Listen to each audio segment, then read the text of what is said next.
And Jenny Radcliffe is going to tell us how Liverpool helped make her a people hacker. You're welcome. Thank you. Nice to go last, everyone's drunk. So I'm paid by companies to break their security systems using non-technical means. That makes me a human hacker. I'm going to tell you how Liverpool contributed to that in this talk. Probably the most famous building I've ever broken into was the Tower of London.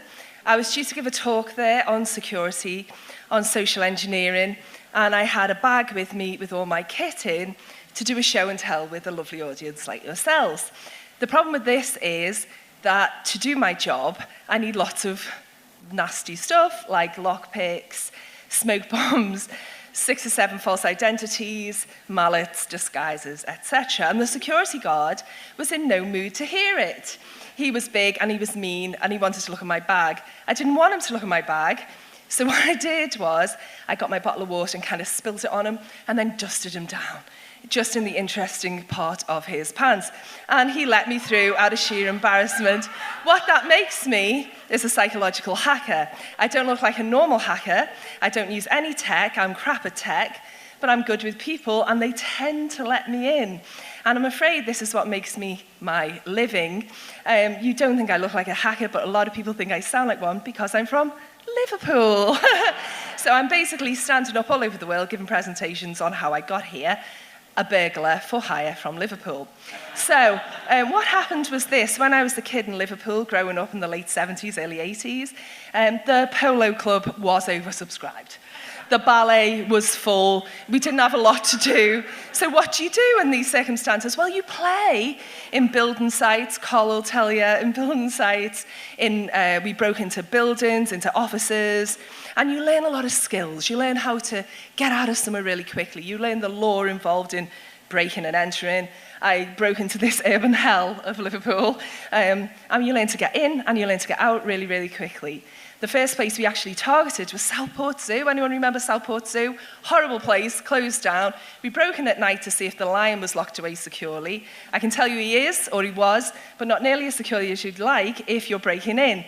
So I graduated to funeral parlours and eventually to office buildings. And all the time I had a legit career as a trainer and a consultant. So I'm doing all this training and consultancy. I speak at a conference in Hamburg. And the security industry had paid attention, as had various intelligence agencies, and they asked me if I could break into a bank that Friday, like it's hard. So I did, broke into the bank, got into the admin area, managed to kind of get some very private credentials and stuff, and suddenly it goes mental, right? And suddenly I'm being asked to break into theme parks, Canary Wharf, football grounds, factories, all because I could talk my way in and use influence and persuasion strategies to get past security. That's the job. Don't hate me. They hire me to do it so we can patch it so the bad guys can't do it.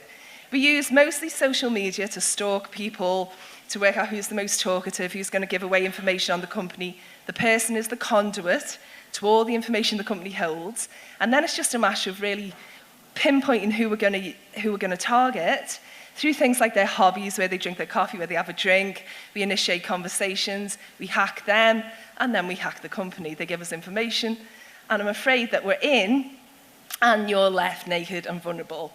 It's misplaced suspicion. It's because I don't look like a human hacker. I don't look like a hacker at all.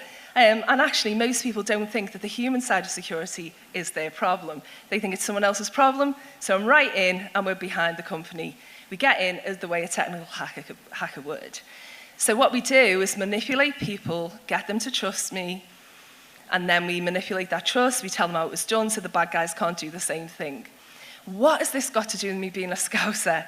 Oh my God, it's everything to do with me being a Scouser. It's not just the skills that I learned, but people talk to Scousers, right?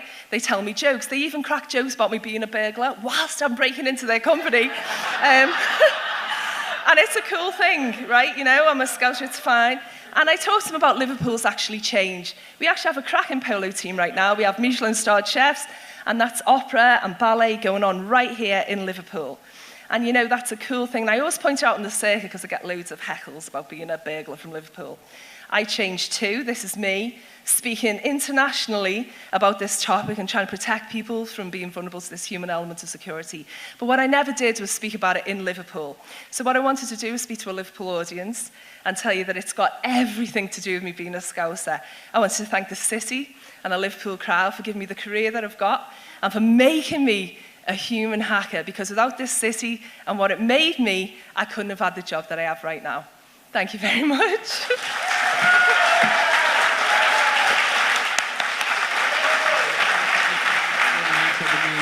Hey, 25 degrees, not all the things. That's how we're doing it this year.